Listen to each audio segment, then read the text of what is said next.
Good evening and welcome to the public hearing of April 28th, 2025. This meeting is in consideration of an application to amend the subdivision bylaw. The proposed amendments include delaying the requirement for a street seal coat, the top 38 millimeters layer of asphalt, by moving it to a secondary servicing item, and extending the duration of the maintenance bond for secondary services from 1 to 2 years to help offset any maintenance required to the street over this period. This public hearing is scheduled in accordance with the MGA, Municipal Government Act.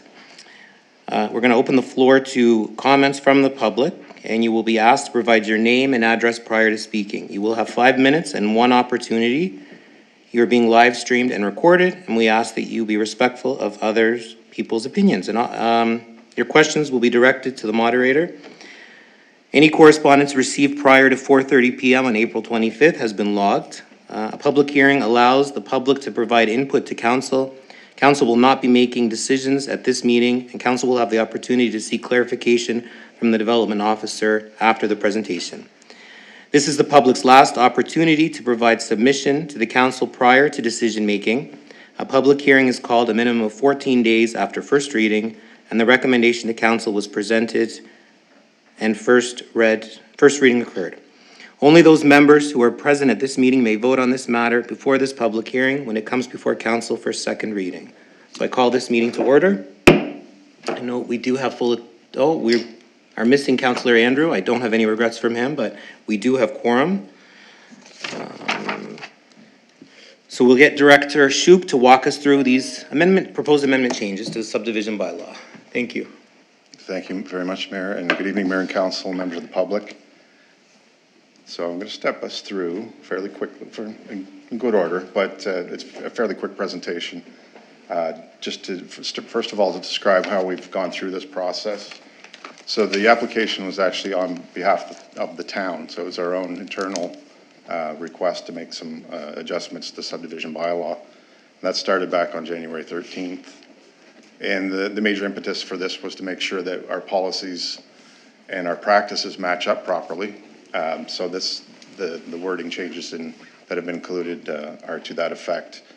We had a public participation meetings on February 10th and 11th. The item was reviewed by the Council Advisory Committee on March 10th, with first reading on March 30th, and we are here tonight on April 28th to provide a public hearing opportunity.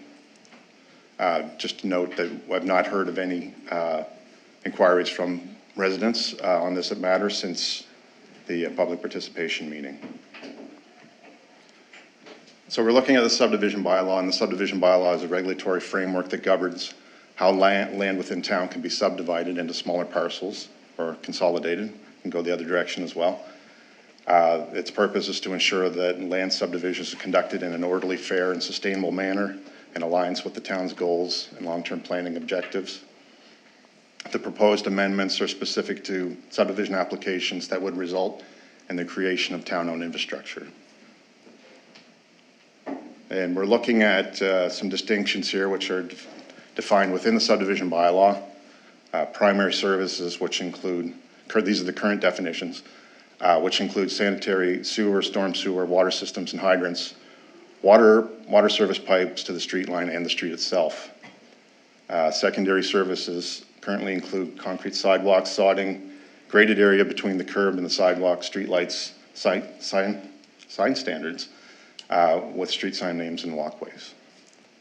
And also of relative importance here for definition, our final plans of subdivisions, which I'll mention here shortly.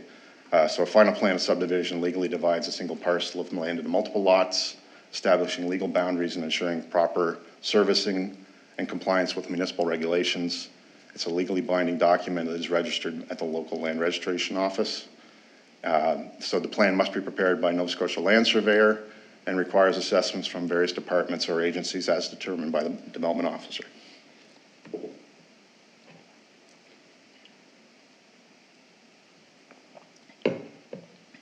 So with respect to final subdivision, there are two paths currently that a developer can follow. First option, the developer designs and constructs all primary and secondary services. The developer provides a one-year maintenance bond based on 10% of the installation cost. Town would then inspect and accept all services if they're deemed acceptable. The developer then provides deeds conveying all the streets, sidewalks, and easements and dedicated parkland. And then finally, the development officer would endorse and register the plan. So this option actually happens less frequently than the second option. It's rare that the developer will develop the full street, but the option is there. We're primarily looking at changes within option 2. So this is where the developer designs and constructs all primary services, just the primary services. The town inspects and accepts these services. The developer then enters into a subdivision agreement, which would include a one-year maintenance bond. And again, this is the current wording. Secondary services or a completion date is specified within the subdivision agreement, so there's an amount of time given for them to complete the work. The developer then would provide a performance bond. In our case, it's 120% of the estimated cost to install the secondary services, and also provides deeds conveying title of all streets, walkways, easements, and dedicated parkland. And it finishes up with, again, with the development officer endorsing and registering the plan with the LRO. So what we're looking to do, and for multi-phase developments, or those which occur over an extended timeline, the period between the initial construction and the ultimate turnover to the town of infrastructure may result in the damage to the road surface, curbs and gutters due to the presence of heavy equipment.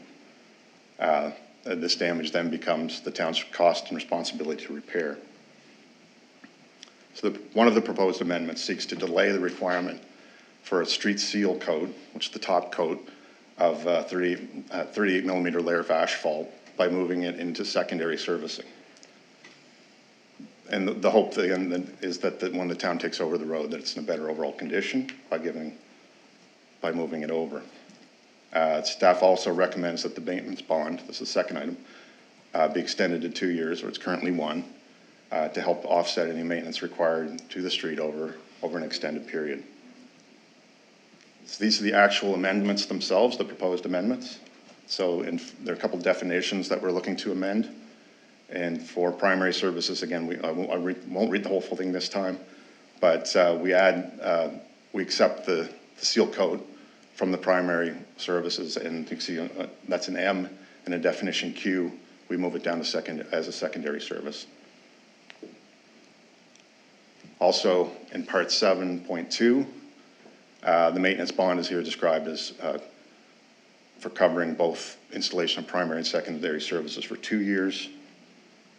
And 7.3 carries that language across and requires a 2-year maintenance bond of 10% of actual cost. So that's actually the last slide. And that ends my presentation. Thank you very much, Director Shoup. I would call to the audience if they have any questions or any comments that they want to make, rather. So I'll invite them up, and I don't see any members of the public here. So I'll move on now to council. If council would like to take this opportunity, if you want any clarification from Director Shoup, you can ask now. I guess you're off the hook. Nobody wants any clarification. So there being no further questions, I would call a motion to adjourn this meeting. So moved by Councillor Savage and Deputy Mayor Kroll. All those in favor? Motion is carried. We are adjourned at 5:08 p.m.